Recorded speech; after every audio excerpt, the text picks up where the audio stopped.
Chorus, crest. except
Well, I'm just batting 1,000 here today, ain't I, Lisa?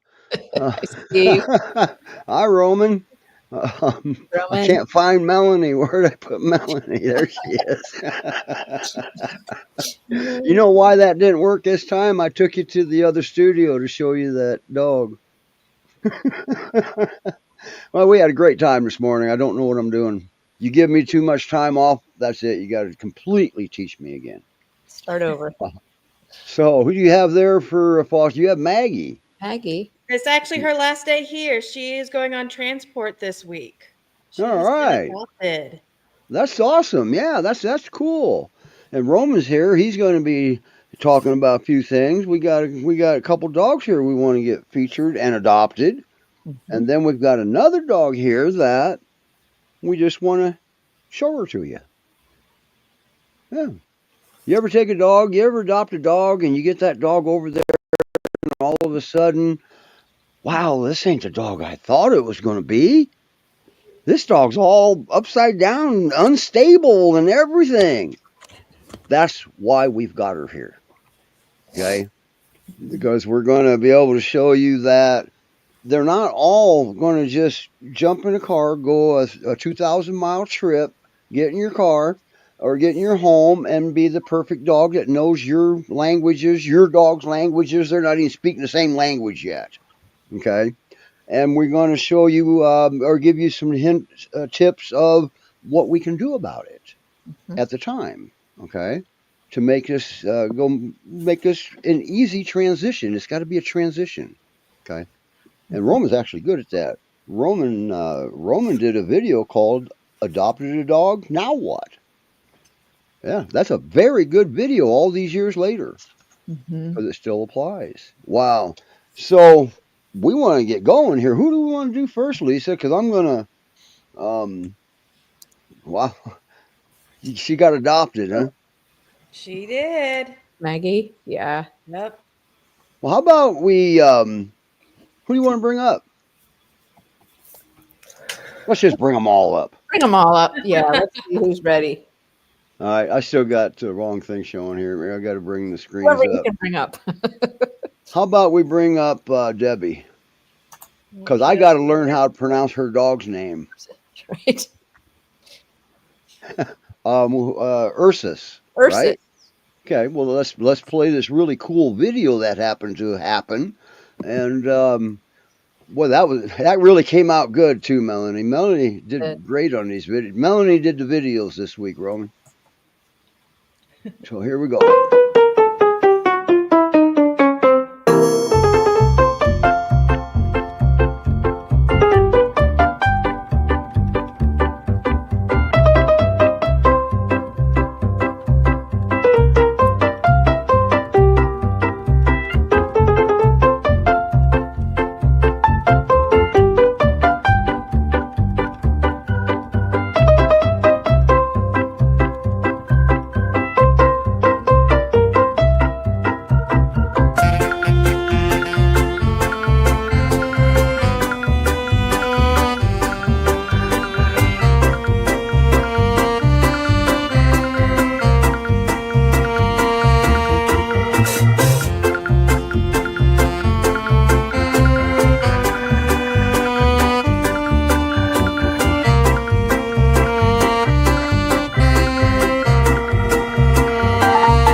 He's something else.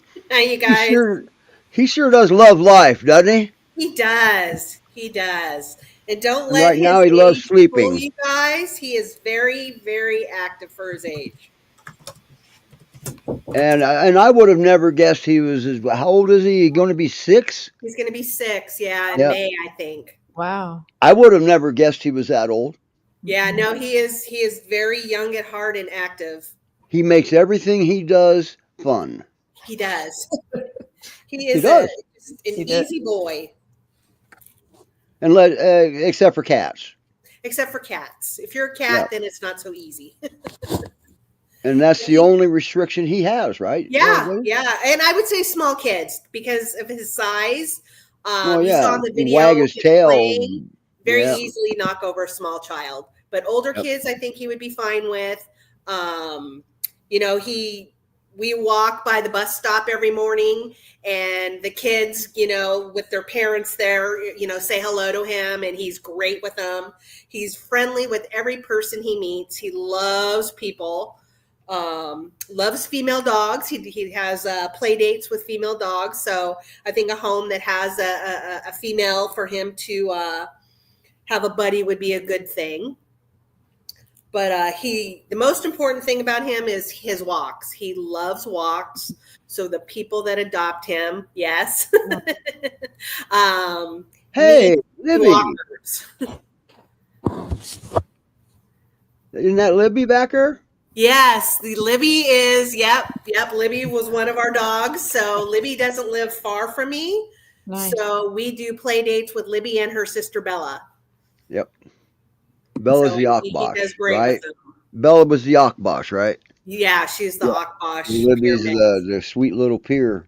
Mm-hmm. But he is super easy, highly intelligent. He loves to do his puzzles and his snuffle mat here. He loves just super, super smart. So I always try to keep him stimulated with something. But again, the biggest thing is he loves his walk. So whoever adopts him needs to enjoy walking because he that's his favorite thing to do is go on walks. Hey, Melanie, would you please bring Chris up? There's no sense in keeping him down in the green room now that I think about it. Because the idea behind this was for a reason. Hi, Chris. Nope. Well, you'd have to unmute yourself probably. Chris knows how to work this. We're saving one just for his show here in about a week or two, probably. And yes, Sydney, Ursus is an excellent snuggler. Ursus, I think, reinvented snuggling, didn't he? Yep. He loves to snuggle. When I'm watching TV or something in the evening, I'll just sit on the floor with him, and this is our routine. He's got this big orthopedic dog bed, and we share it, and we just snuggle and watch TV. He does great and sleeps through the night. He's not a night barker. He doesn't patrol at night. He sleeps till morning. And he's just an easy going guy. And how long have you had him? How long have you had him? I'm sorry? I asked you how long you had him. I can't remember how long you had him. I've had him for 5 weeks. 5 weeks. Yeah. Cool. And we brought Chris up for a reason because that first week or so, he was a little beside himself, wasn't he? He was, yes. So his story was he actually had been adopted, and they returned him after a week. Because he was chasing their cats. Oh, the cat. Well, that can be different. So it's like, what's going on? He was confused. His whole routine was, different. He had bonded with the gentleman that had adopted him. So he was a little confused when we first got him. But I reached out to Steve, and we came up with a plan, and he's doing beautifully. He's adjusted there's also really a possibility. well, as you can I'm sorry, I talked over you, Debbie. I can't say enough good things about him. He's just right. And I just wanted to touch on the cat for a second. He returned because he chased a cat. If a cat runs, a dog will most likely chase after it. Okay. Now, here's the thing. Yes. what happens if they catch the cat? What would have happened then? Well, we're never going to find out. They sent him back to rescue. Right. Right. They're not a But breed. he did great with Melissa's cat. Yeah, You know, well, and that's what I was going to so say. With knowing what I know about him now, I'm going to have to say he probably been okay with the cat. Be my guess. yeah, what Sydney says, they didn't give him a chance to settle in. Truthfully. That's right. I agree. That's right. Mhm. And Yeah. that's why Miss Winkle's up here too. And we'll get into that in a little bit. So now you said he'd do great with a female companion too, right? I really think so. You know, I Good. work from home, and I can see sometimes he gets a little bored. And even though, you know, I keep him entertained with his puzzles and stuff, and we do frequent walks, I think having a female companion would be wonderful for him. Yep.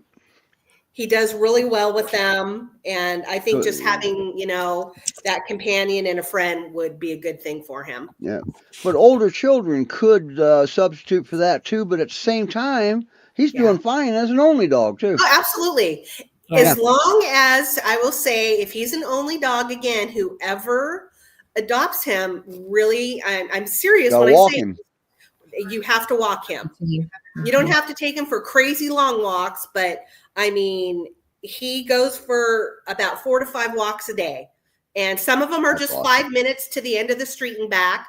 Lunchtime, we do a little longer walk, but he is a boy who loves to get out and explore and do his walks.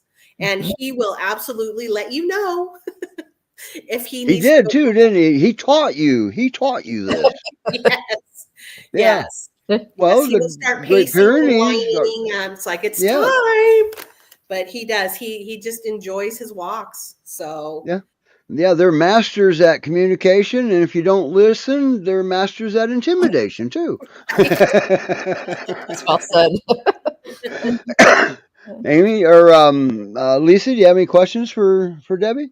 Debbie, you're located up in the Pacific Northwest, correct? I am, yes. So ideally, we would like his family, any interested adopters in that area, he wouldn't be transported back to Texas. No, they would have to be definitely in the Pacific Northwest. Yeah. Yep. And we discovered recently he loves the snow. Oh, yeah. Oh. We had our first snow. It was crazy. He loved it. Good.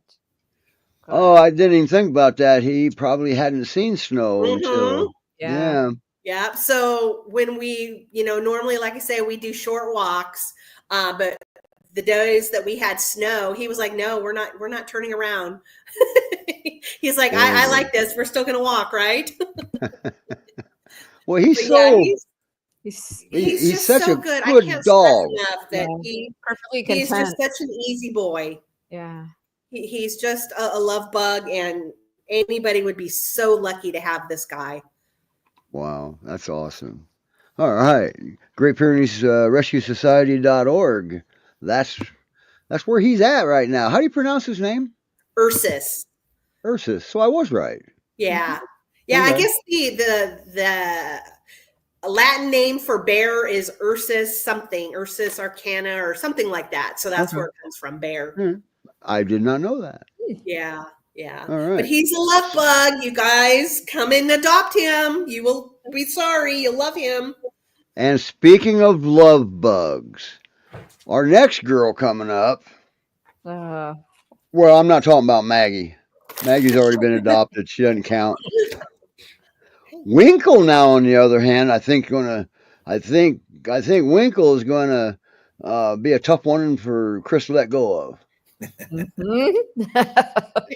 but he's got one that was impossible to let go of already. So I have a dog named Mocha that I adopted back about a year ago, November or December. Yep. He's 100 pounds, and I found out he's nothing of the breed. He chases balls. He doesn't bark much. He loves walks. He's quiet as a church mouse in the house.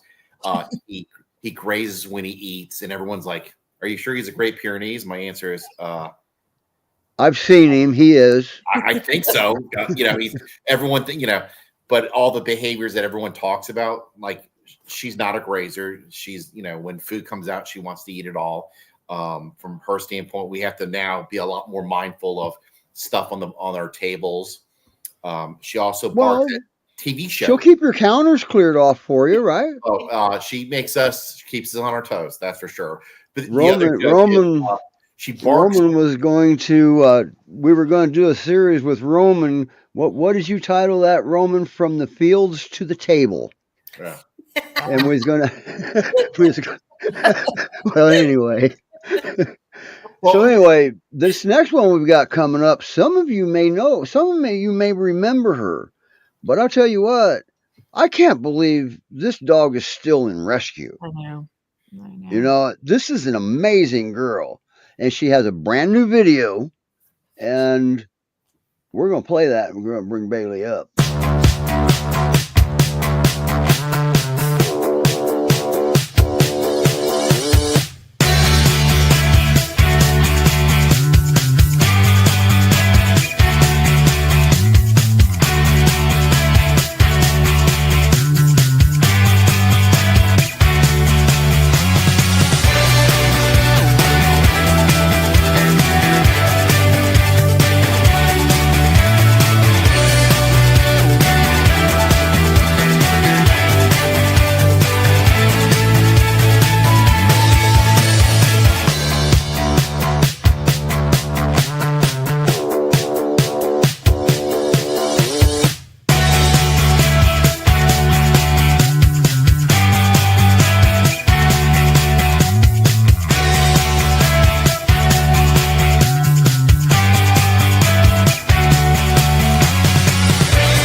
Wow. Did I bring her up? Yep. Yes, She's up there somewhere. There you are over there. Yep, up here. I couldn't see you. Yeah. Oh, and you have Julio also, right? I do, yes. He's also Okay. working on Hey, it all. Lisa, I'm going to let you take lead on this one because I'm going to take a nap real quick, okay? No, you're not. Oh, okay. So Molly, go ahead, What's Steve. she licking?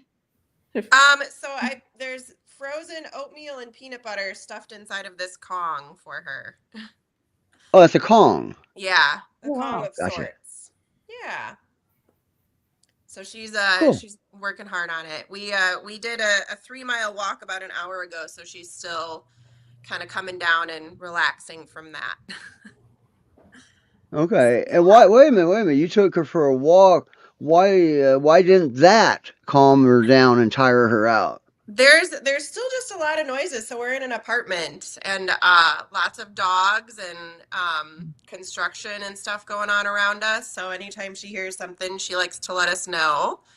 So we're just trying to let her know that she doesn't have to be on guard all the time here. Right. And a walk isn't a guarantee to tire a dog emotionally either. Correct. That's yes. a brain stimulant that you'd want to do that with, which is Right. what she's getting. Yeah. Yep. But she does respond well to this, and she likes treats as well. We're still doing the little program that Steve sent us within the first few months of having her. So we've had her for about 9 months now. And when she first came to us, she was definitely a little bit more like alerting to any little thing that happened, even like dogs that were across the street. She would get a little too excited to see them, but we've got a good little program with treats and learning how to just kind of remain calm and lay down and respond to us a little bit more than having to be on guard all the time. So you took over some of her job. Yeah, she gets lots of treats and toys, and lots of stimulating activities, kind of like Ursus with his snuffle mat. She eats breakfast out of a snuffle mat. Snuffle mats are good. Yes. So anyway, back to you, Lisa. Molly, how old is Bailey? So she's about 2.5. Is she still young? Yeah. Yeah, Okay. still definitely young. When we got her, her paperwork said 2, but I think she was a little more around like 1.5. So I'm pretty comfortable saying she's around 2 now. Okay. But she's definitely like taken, like the last couple of months is when we started to see a little bit more of like the change of truly settling in. So it did take her. Oh, Bye, Bailey. she loves that toy. But yeah, it did take her all of at least 6 months, I would say, to get a little bit more comfortable here for sure. And that's the thing. We're not the timers. The dogs are the timers. They're wearing the timers. Yes, exactly. But as you can see, I mean, when we first got her, she was shaved because she had a bunch of burrs and stuff in her coat. But now, I mean, she is definitely super, super fluffy. Wow. But yeah. She is. Look at that. Hi. And she doesn't want you near her Kong, it looks like. She's gotten really smart with that thing where once she gets to a certain point, she'll start flipping it up in the air and little pieces will fall so you out. want to be close enough to catch it. Yes, exactly. But yeah, she's a very smart dog. Like there's a bone right next to that I'll fill also with like treats and peanut butter and stuff like that, and she'll flip those up in the air and hopefully they land on carpet. So right? she doesn't have much resource guarding problems? Not at all, actually. She's out of the 10 fosters I've had, she is the easiest one to, I mean, even the trade up technique, like if I just kind of get her attention off of it, she'll let you take it. So that's awesome, because yeah, not a lot of folks have those bragging rights. All right. Right. Yeah. And it doesn't mean that when she moves to the next home, she's not going to guard her food in the beginning, especially. Okay. Right. So because you'll be moving her, and that's going to change a few things here for a little while. Yes, for sure. But there she's having a ball. I know. And then she found the other treats that I have. So, but yeah, she's definitely still full of energy. I think she would need a playmate that's a little bit closer to her age, because Julio, the other one, needs a break. 8. Yeah. Yeah, he likes he can hang with her for like 10 or 15 minutes, but she could go much longer. Isn't Julio senior now? Yes, for sure. Yeah. He's showing his age a little bit more, but yeah, she's super playful. She'll play with toys, actually. I know that's not something that a lot of peers tend to do, but if she's showing a little bit more energy in the house yet, we're able to grab a toy and kind of throw it around for her, and she'll chase after it. So well, I don't know why everybody keeps saying peers don't play with toys, because they do. They clearly do. Yeah, there's proof right there. But yeah, and then walks. She does awesome on a leash. We're still working on not getting so excited seeing another dog, because I think she just wants to play with any dog that's available or there. So that's what the excitement's about. She doesn't want to eat them. She wants to go check them out and play with them. Yes, yeah. Okay. She gets excited, but definitely a lot more redirectable now than when we first got her.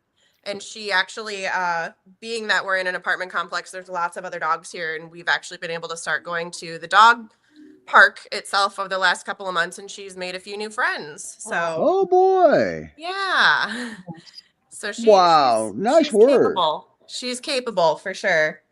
But yeah, like I said, she could go pretty far for a walk. We've taken her as long as 4 or 5 miles. So if you're a hiker or you like to be active, what'd you put in there? I gotta ask. What'd you put in there? Gold? Oatmeal and peanut butter. Okay.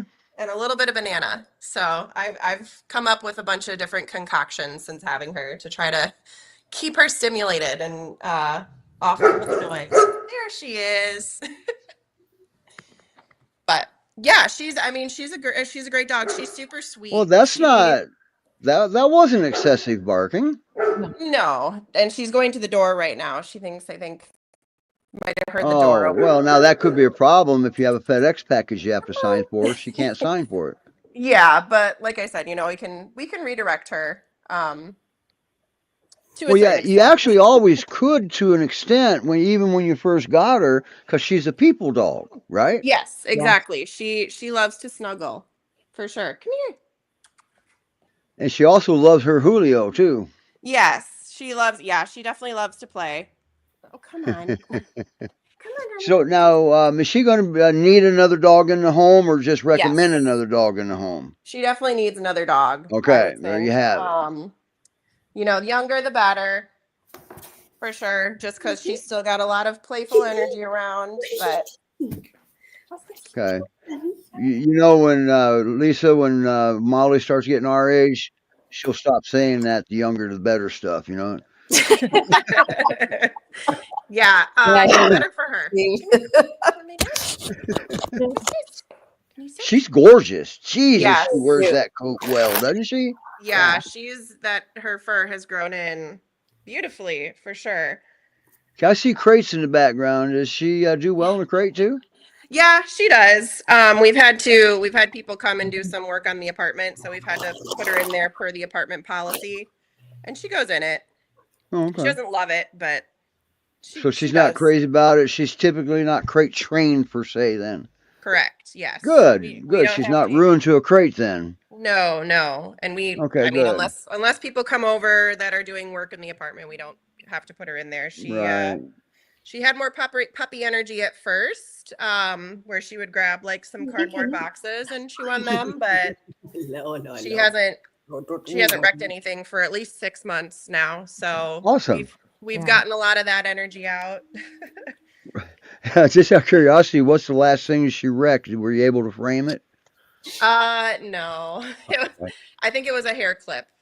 Oh. Uh-oh. So, boy, I knew a dog just lost his home about a year ago over a hair clip like that. oh no. Yeah. No, Yeah. it wasn't her fault. It was just there and she wanted to play with it. So, Yeah. Well, I was making a funny. That sadly is sometimes true.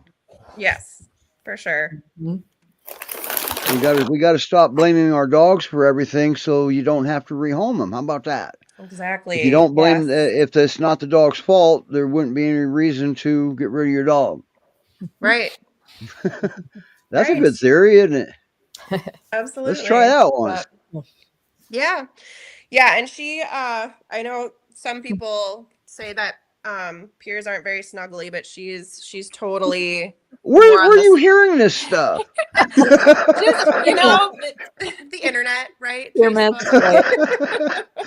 I haven't met. Okay, maybe a working LGD, maybe not be that snuggly, but the sheep might have something different to say about that. Yeah, though. and I think just compared to like labs or like pit bulls or people like dogs breeds that tend to be super people oriented. She is definitely more people oriented. She'll like lean and fall into you when she's feeling like getting pet. So if you fall over, she falls over on top of you? Yes, for sure. She gets so excited when we come home from work. And then in the morning. That's going to be a talking point, Roman, up the road, huh? Thank you. And then in the mornings, if she sees us move, she'll hop into bed when we say it's okay. Oh, cool. And but snuggle. Now let me ask you this, because I'm pretty sure I remember this right. She doesn't really do too much unless she checks in with you first, right? Correct. Yes. Okay. And why is she doing that? Fill the viewers in what I meant by that. Yeah, I think she's just looking for our help, guidance, or approval. Yes, approval. Just to be like, and in her case, she's seeking quite a bit of approval at her age, right? Yes, for sure. Good. For sure. Now, but is she getting better at accepting the non-approval? I think so. Yeah. For okay, sure. Good. That means you're getting better at relaying it. Right. Yeah, like like I said, she used to be pretty on guard and bark whenever anything happened in the apartment. But as you can see, we can kind of redirect a lot easier now. This is amazing. So, All right. And then she also loves kids too. So we had my roommate's 7-year-old and 10-year-old here for a weekend, and she absolutely adored them. Wow. Wow. So And she likes your dad. Yes. Yep. She loves all people. And the important part to that part of it is Julio likes your dad. Yes. Yeah, for sure. I think that helped now that he is okay with men in the house as well. Julio had a little bit of a road ahead of him when Molly and Tommy got him. And let's put it this way: they didn't have they had no social life. Yes. It was he did not like the male species of the human race. Correct. Yes, something happened where he did not like them. But go ahead. I'm sorry. No, I was gonna say he's good now. We've had a lot of, like, my parents are coming. My roommate's parents have come and stayed with us, and my roommate's boyfriend has been able to come over, and he is okay with it. And that's nice work. I don't know what else to say. Nice work. Yeah, and I think just building that trusting relationship with the dog is the most important part of that. And by the way, just because he was just because he started back then to get along with men, you never stopped teaching him that they're okay, did you? Right, exactly. Yeah. Good. Yeah. Because you don't, just because they're doing what you asking them to do, don't stop teaching them. Right. I mean, I'm not preaching at you, Molly. I'm just explaining that. Yeah. No, I mean, it purely, like you said earlier, it just takes some time for them to settle in and understand that you're there to help them. And and we're not in a foot race with anybody. Right, exactly. So I think if you're willing to put the time and effort in there, it's well worth it, because the relationship that we have now with Julio and the relationship that we've built with Miss Bailey here is awesome. I mean, they're great dogs. All right. Perfect. All right. We're tapping into Roman's time here, I think, because Roman's got some exciting stuff, and I would like Chris to, kind of summarize with Roman what you and I talked about. But basically, I mean, you can tell him everything if you want, but let's keep it kind of short because Roman's got some pretty important talking points. Fair enough.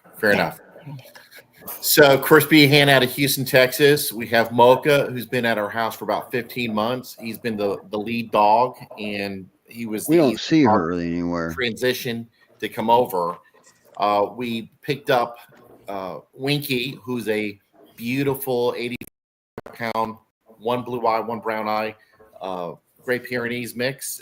I think it's a mix because of the way her hips look like, or her coat versus Mocha's. We met her at headquarters. She was a great dog then, and when we got home, she turned into a different dog. So she went being friendly at where there's 20 or 30 dogs to being aggressive with my dog, Mocha, who's a gentle giant. So you can, if you see the pictures there. So we're going over transition. This is our third foster. Our first two fosters, there's no issue. We brought the dog home, everything copacetic.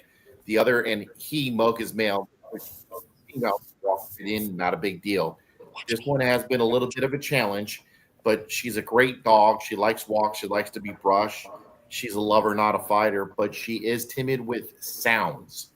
So if it's zipper sounds or sound, right? Is that what you said? I'm sorry, what? You said she's timid with sound. Yes. So if my wife has her zipper, her cooler that she takes to work and comes home and unzips it, she'll bark. If we are watching a TV show, she'll bark if the dog barks. She almost barked today when one of the dogs bark. I had to come. And how long has she been there counting today so far? 9 days.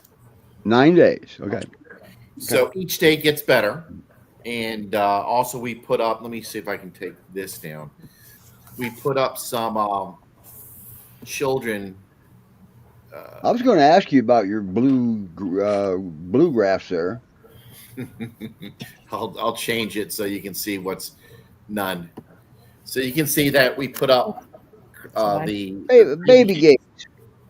So we're in our family room. Our milk is outside. She's down on the side here. So she's relaxed, right? She's chill. And but when he comes in, they're both good outside. Both good outside. When he comes in, that's when the tension picks up. And this morning, so I didn't get in trouble, but I have to sleep out in the family room with the dog. So that's the old joke, being married. And so she's in her crate. And so last night she didn't make a peep because she knew I was out here. But from that standpoint, when Mocha came out, there was a little bit of barking. But they haven't done the sniffing part, which is with the gate. They haven't come by. She sits by it and she has her back to it. But there hasn't been as much engagement as I was hoping as they do outside. Well, you just put the gate up too. Correct. Right. But they are sniffing outdoors now, right? Oh yeah. Today there's a lot more back end sniffing. Okay. So, they may not even sniff through the gate, but what we want is we want them both to feel comfortable because of the gate. Correct. Okay.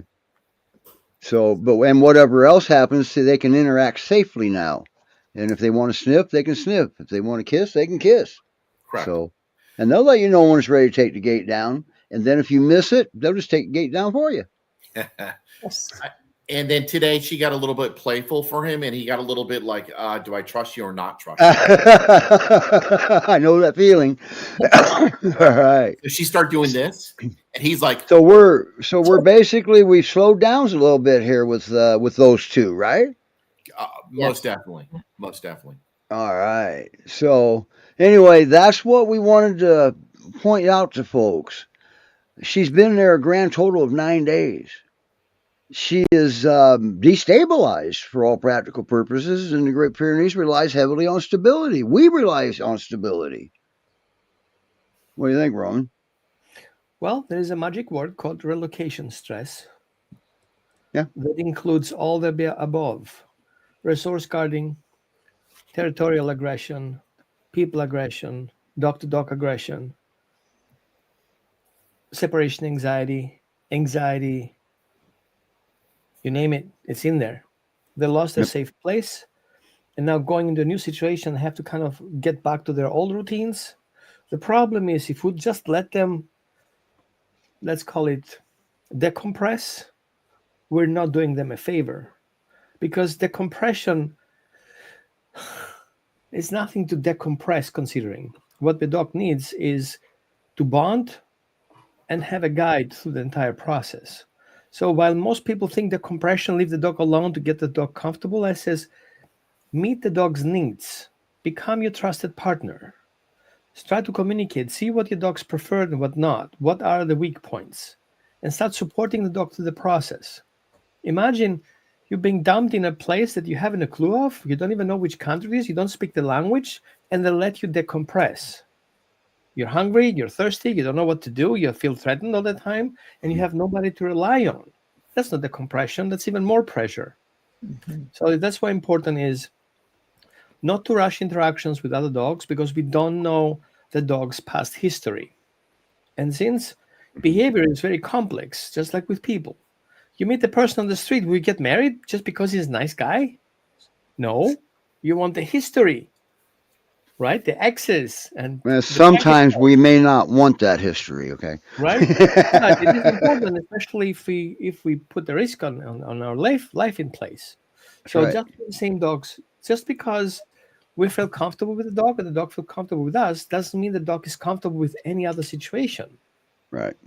For example, if the other dog, has joint injury and she wants to play with the dog and jumps on the dog, and the dog all of a sudden feels attacked, there's a natural behavior to stop it from happening, which she can take in as aggression, and then we have a fight happening out of nowhere, by accident, lack of communication skills, right? Mm-hmm. A dog from a hoarding situation will not have the skills of communication that a pet dog has that has been through different homes, right?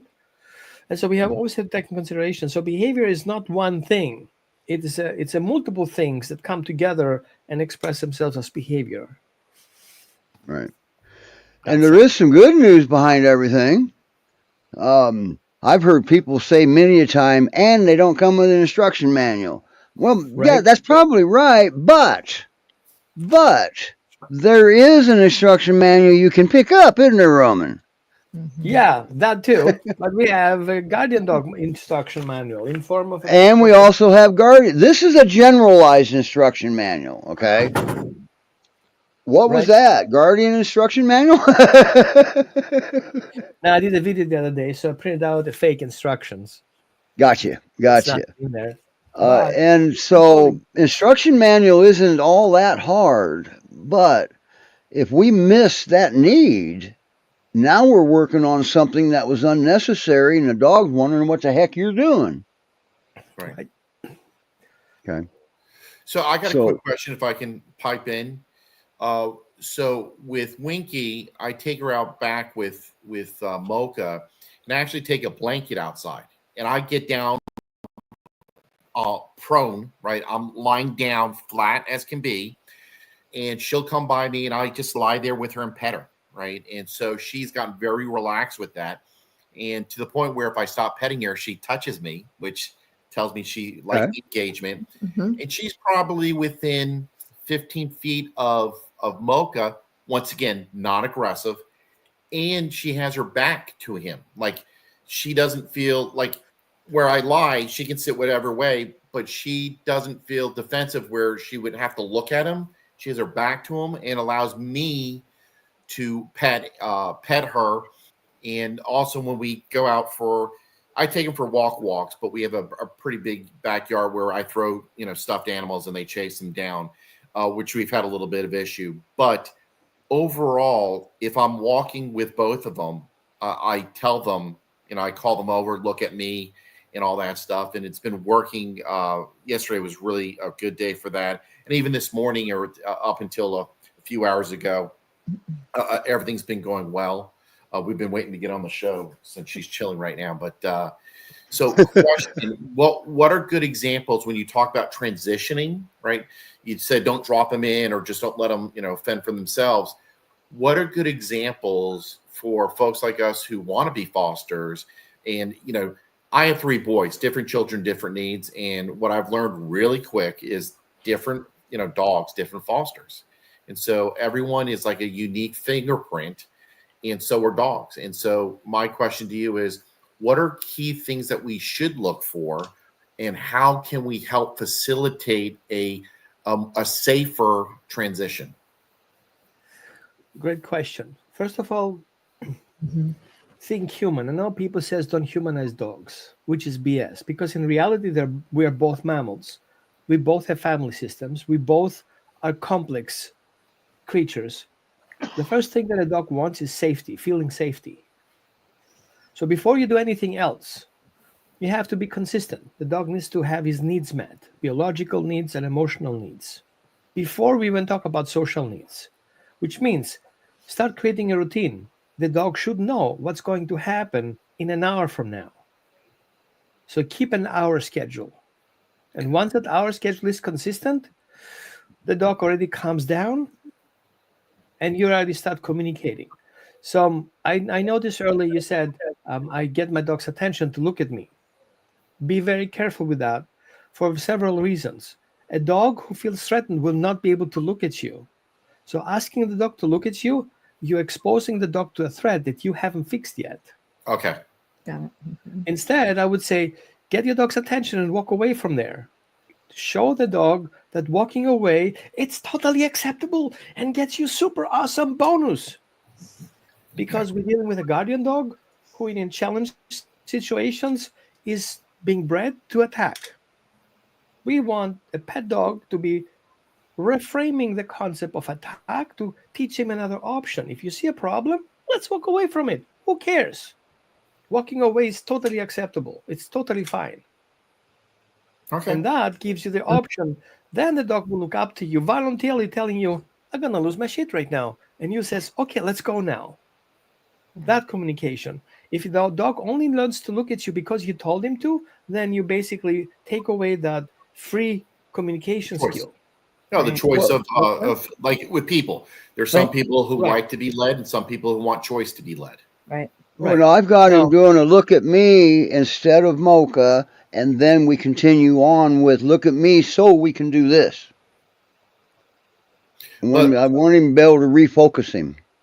Right. But also when I'm having her look at me, for example, I'm also go over and I pet her and I'm like love on her, right? Mhm. I don't want her to think that if I do call her and say, look at me, it's bad. It's like I'll rub her really good. And now she gets to the point now when I rub her, that if I stop rubbing, she starts using a paw, which she learned from Mocha because Mocha, he likes to be pet. So she viewed this a few times, and now she's doing this to me, going, "Hey," and I'm And like, he knows that just because he asked doesn't mean she has to.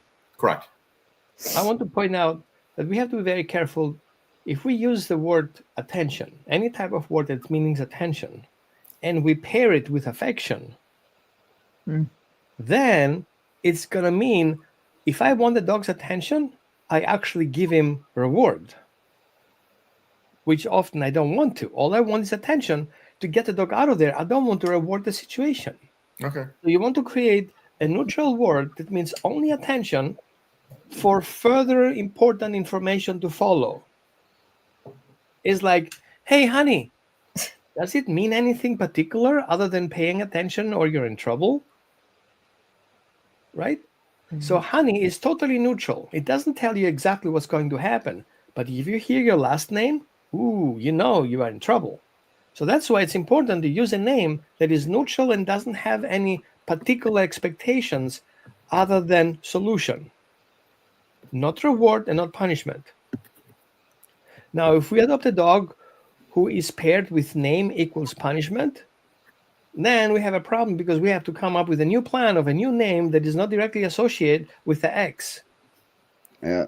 Make sense? If you got something like that associated with the dog's name, it needs a new name. Right?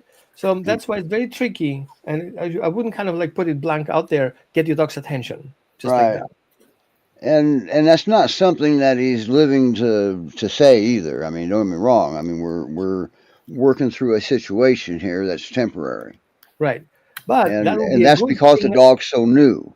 When we've started that in the beginning, we can use those words for the next transition. So as we go through the transition and pay attention to the skills that a dog builds up, we can see a trajectory of learning curve.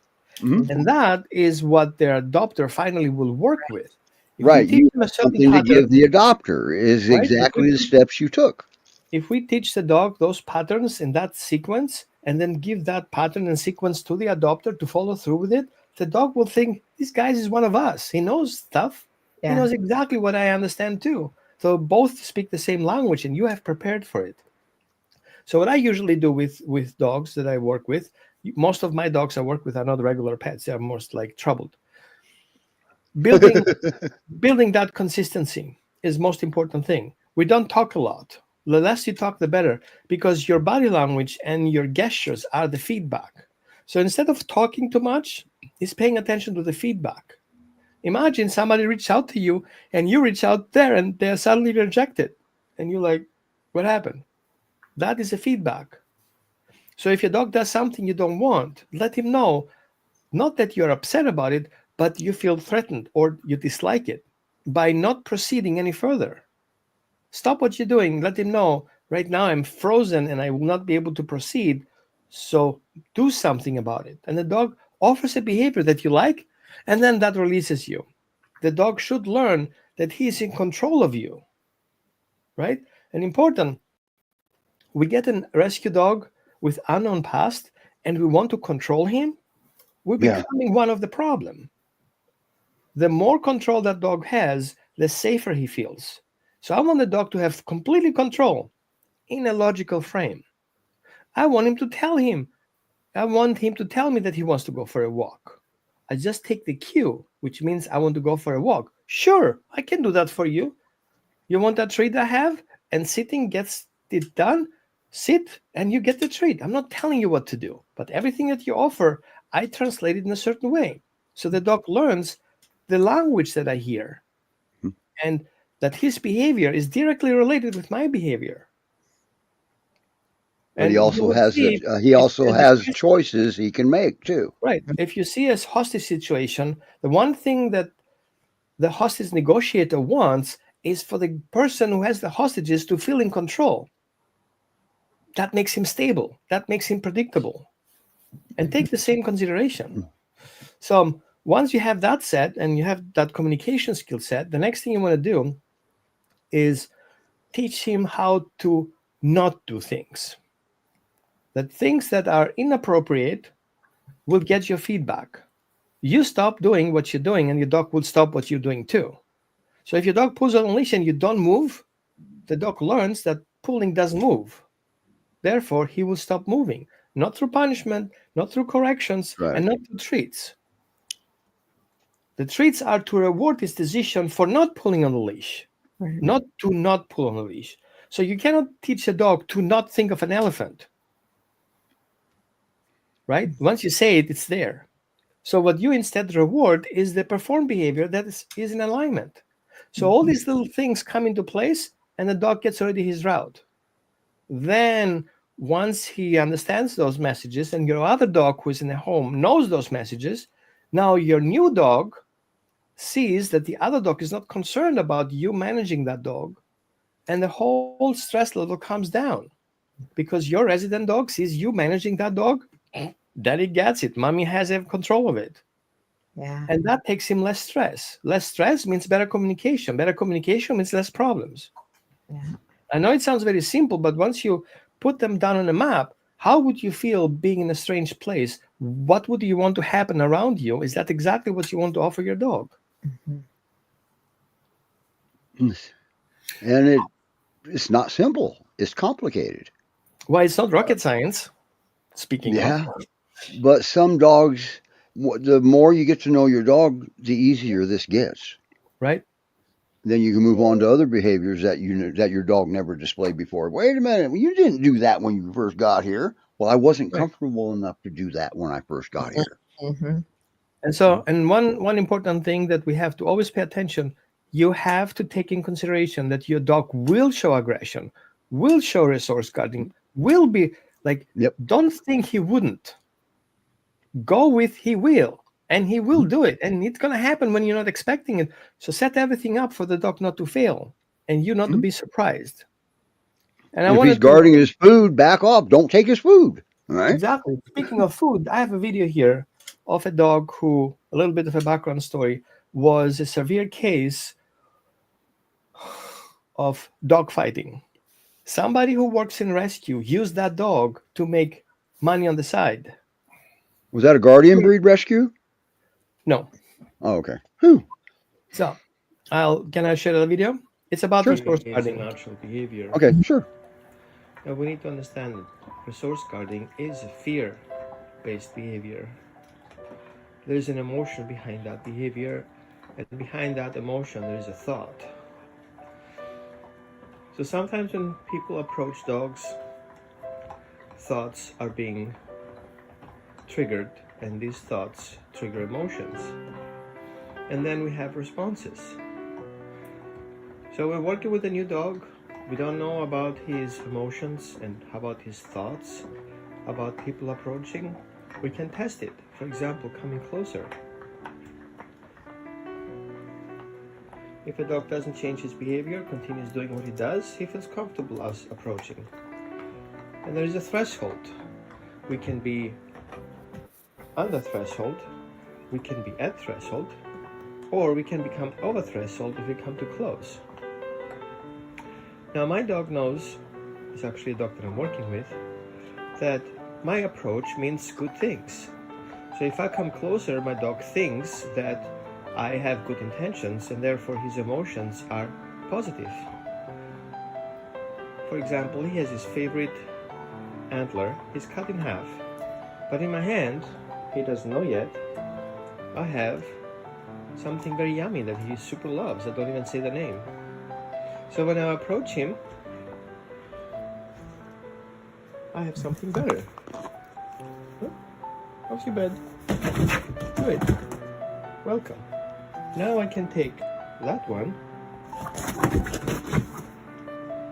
and give him this one.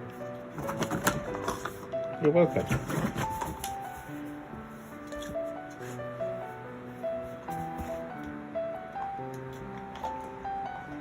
And then I can make it even more complicated, because I can bring him something that he likes even more.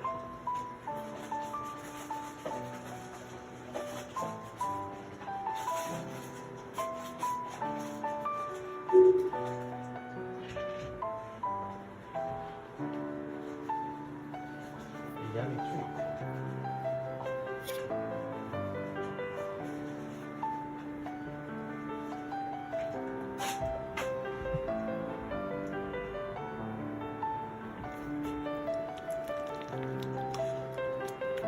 And then on you go. Because I'm not a taker, I'm a giver. And since it's Thanksgiving, and for dogs there is always Thanksgiving, I would like you to think about it. Your dog has the right to have things, and you have the right to give him things. You don't have the right to take things away from him that the dog loves. So this dog was adopted. He was so aggressive you couldn't even put a leash on or a harness on. That was a good job, a good video. Right? So what you saw there was a very short thing, what happens over months. For him to have a prediction what's going to happen when I arrive. As I said before, what is the dog thinking and what feelings will come up? That is the behavior that will come out at the end. So if the dog feels threatened, his behavior will be defensive and his behavior will be aggressive.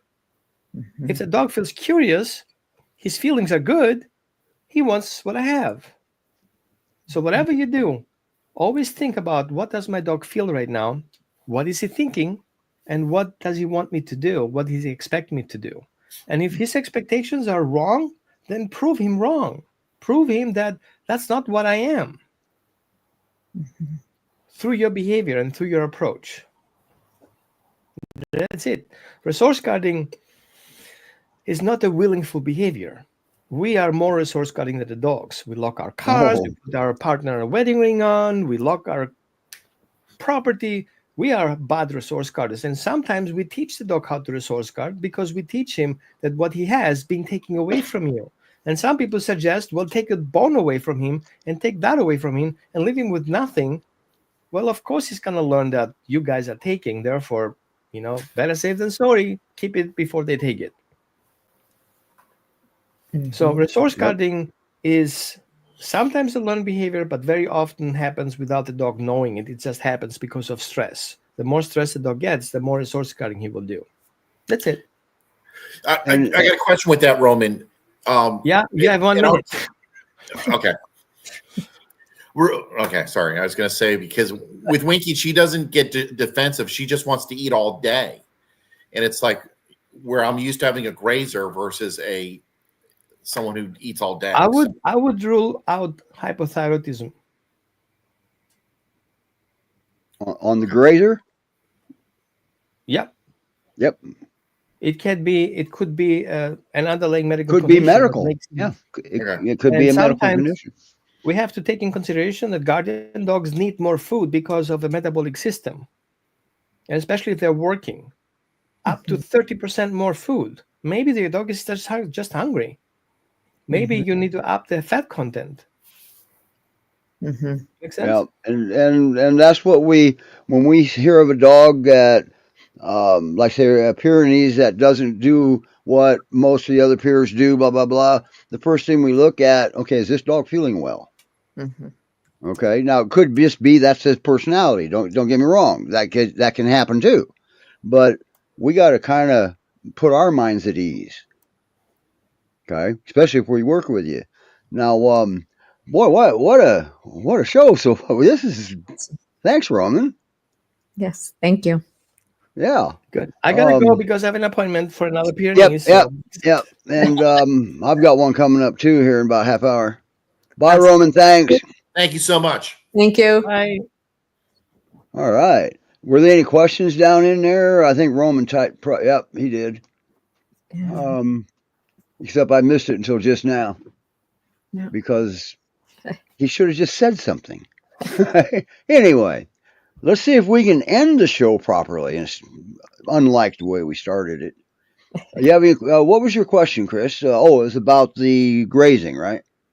Yeah, we've had a couple of dogs in our previous foster. Matilda and Mocha were both grazers, and literally we had 2 bowls, and so they would go, and whoever started, Matilda would eat first, and then afterwards she was done. Mocha would go a bit more, and that's okay too. You're okay with that. What Roman was saying is watch for your signals.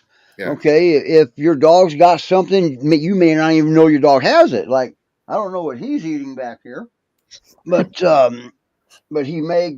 What do you got, boy? No, he's just licking the carpet.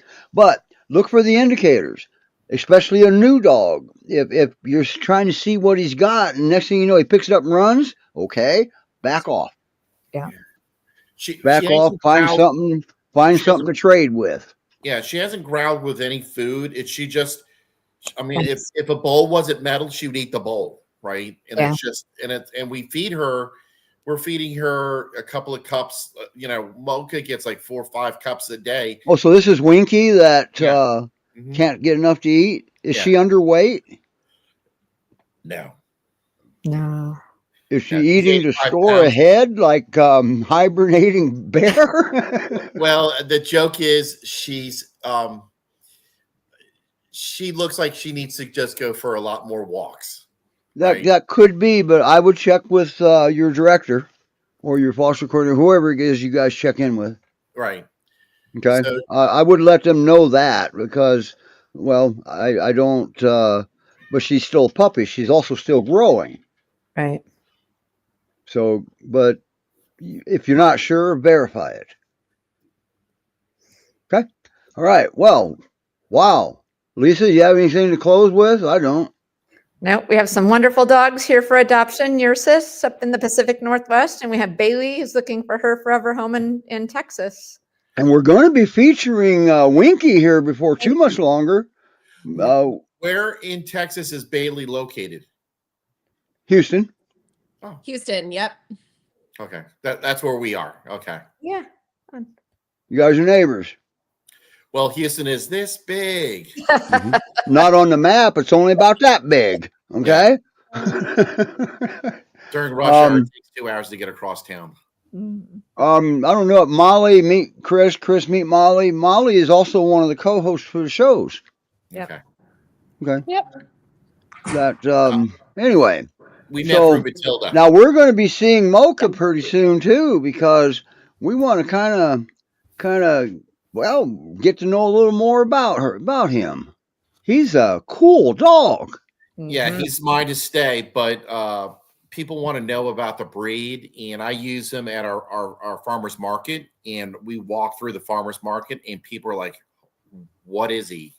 And I said, "He's just gorgeous. He's gentle bend," and I saw it just before the show started. I saw a Facebook bound dog and some old couple, and beautiful, they're great Pyrenees. And they said, so anybody that has this Newfoundland insures, you can, come get her. Well, I know we got the short on time. We got to go, but there's a local bar here that is dog friendly. And so if you guys know the TV show Cheers, when Norm walks in, everyone goes, Norm, right? Yeah. So when Mocha walks in, everyone goes, Mocha. And I'm like, and they don't know who I am. They know Mocha. So okay, you guys got to hold this down, because when Pickles walks in the room, nobody goes, Pickles. Mocha, everyone knows Mocha. All right, everybody. People stop their car and they're like, hey, that's the most beautiful dog. What is it? I'm like, it's Great Pyrenees. You want to foster? Awesome. Yeah.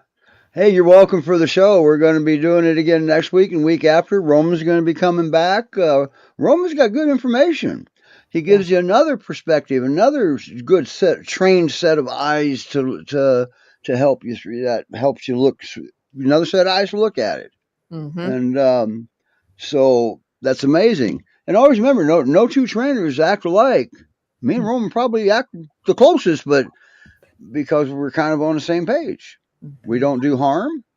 And what a coincidence. The manual, the owner's manual I recommended says do no harm. Okay. So anyway, all right, everybody, enough of that. I go on way too far. Okay. So let me make sure we got 2 more comments. Oh, hi, Stacy. Yeah, Winky is cute. And they're going to get along just fine too. Yeah. And Bailey's beautiful. Oh, And so's Ursus. no. Well, yeah, yes. I don't want to get beat up. How big is he? How many pounds is he? How much does he weigh, Debbie? Debbie, you have your to- mic's muted. Well, hang on. I think I did that. Whoop, whoop. Can you Try hear me? that now, Debbie. He's a little over 100. Okay, so he's like Mocha. Yeah. And he Well, can quit stand asking to me use to a do 50 snap. pound still. So, okay. Anyway, Mocha and Winky got to change that name. What's her nickname? She came from Bell County, so even though everyone uses it a lot, I like to call her Bella. But that's Okay. All right. I do as Melise Her tells me. official name is Winky, and it's going to Yeah. stay that way unless you adopt her. You can change it if you want. Okay. But they have a paper trail that says Winky. And this is a rescue that answers to a higher power than God. Remember, the IRS thinks they're higher power than God?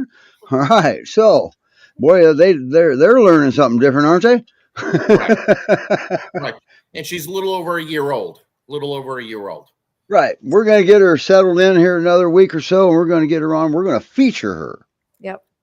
If you go to the rescue page, you can see her videos. Yes. She has video?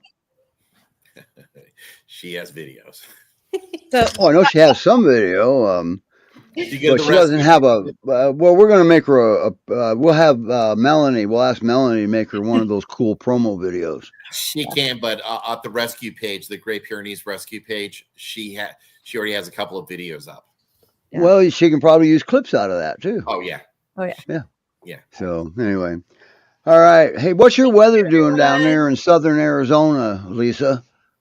We're gonna be rolling into the 80s and 90s next week. Okay. Anybody wants to come visit? Yes, We're in the please. middle of our cold. winter storm. We're in the middle of our winter storm warning. I saw that. Hmm. Well, think about this. We're in Ohio and it's wintertime. So we're going to have cold air. We're going to have snow. Right? Yeah. Nothing unusual. Anyway, Craig or Chris, thanks for bringing her on, and I think she did great. She did. She's chilling. She's a lovely, lovely dog. You know. Yeah. Is that the virtual background that you checked on there? Is that what I'm seeing behind you? Yeah. Okay. I wasn't sure. Yeah, this is Texas, and it's going to be coming up in Bluebonnet City season, and that's what we're known for as a kid from New York. So I think So that is bluegrass. Yeah. Bluebonnets. Yeah. I'm in Ohio. That's bluegrass. We don't call them bonnets. What's a bonnet? It's a flower. It's a flower. Okay, that must be exclusive. Must be exclusive to your area then. Well, the It is Texas. the That's same why they call flower. it Texas Bluebonnet, and they also have Indian paintbrush. All right. Hey, I'm Okay. bilingual moving here. Yeah, and we also don't pay overtime either, Chris. So just remember that. Okay, sorry. All right. Okay, we can add an extra 0 to your all zeros, right? Bye, everybody. We'll see you next Bye. week. Thank you for Bye. having Thank us. you. Bye.